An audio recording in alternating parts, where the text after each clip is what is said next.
Welcome to शेलेटकर्स kitchen. आज मी बनवणार आहे पुण्याचा फेमस तंदूर चहा। पुण्याचा फेमस तंदूर चहा कसा करायचा ते आता मी तुम्हाला दाखवत आहे।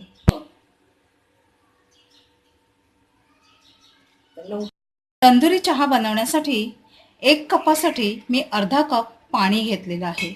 आता हे मी सर्वात प्रथम गॅसवर पाणी बॉईल करायला ठेवते। दुसऱ्या गॅसवर हे मातीचे छोटं मडकं आहे, हे मी गरम करत ठेवणार आहे, म्हणजे आपल्याला त्याचा एक छान अरोमा येईल।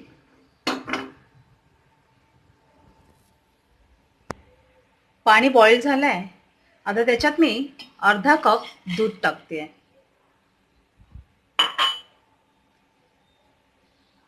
दोन चमचे मी साखर घेतले एका कपासाठी।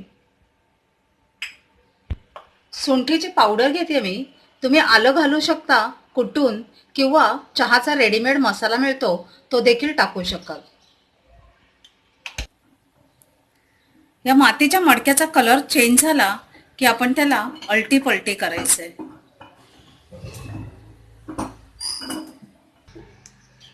दूध, पाणी, साखर उकळलेलं आहे। आता त्याच्यात मी 1 चमचा चहाची पावडर टाकते। चहा उकळेपर्यंत आपल्या मडकं आपण गॅसवर गरम करून घेतोय। जर तुमच्याकडे कोळसा असेल तर तुम्ही पापड भाजायची जी चाळणी असेल त्याच्यावर कोळसे ठेवून हे भांड त्याच्यावर तुम्ही गरम करू शकता। मातीचे भांड मी एकदा असं उपडी पण ठेवत आहे, जेणेकरून तो स्मोक त्या भांड्याच्या आत जाईल। आपला चहा इथे गरम झालेला आहे। चहा आपला रेडी झालेला आहे। आता मी या चहाला गाळून घेते।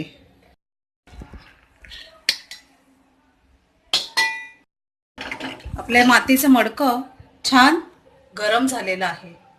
आता त्याला आपण एका भांड्यामध्ये काढून घेत आहोत। एक मी भांड घेतले आणि ते ऑलरेडी गरम करून घेतलेलं आहे। आता मातीचं गरम झालेलं भांड मी ह्या पॅन मध्ये ठेवत आहे। आता आपला तंदुरी चहा तयार होणार आहे।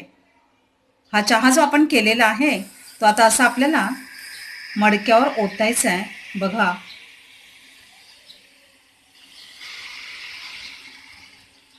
वाव, किती छान दिसतोय हा चहा, आणि टेस्ट देखील याची छानच असणार आहे।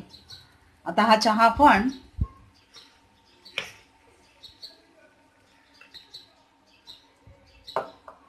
तंदुरी चहा आपला रेडी झालेला आहे।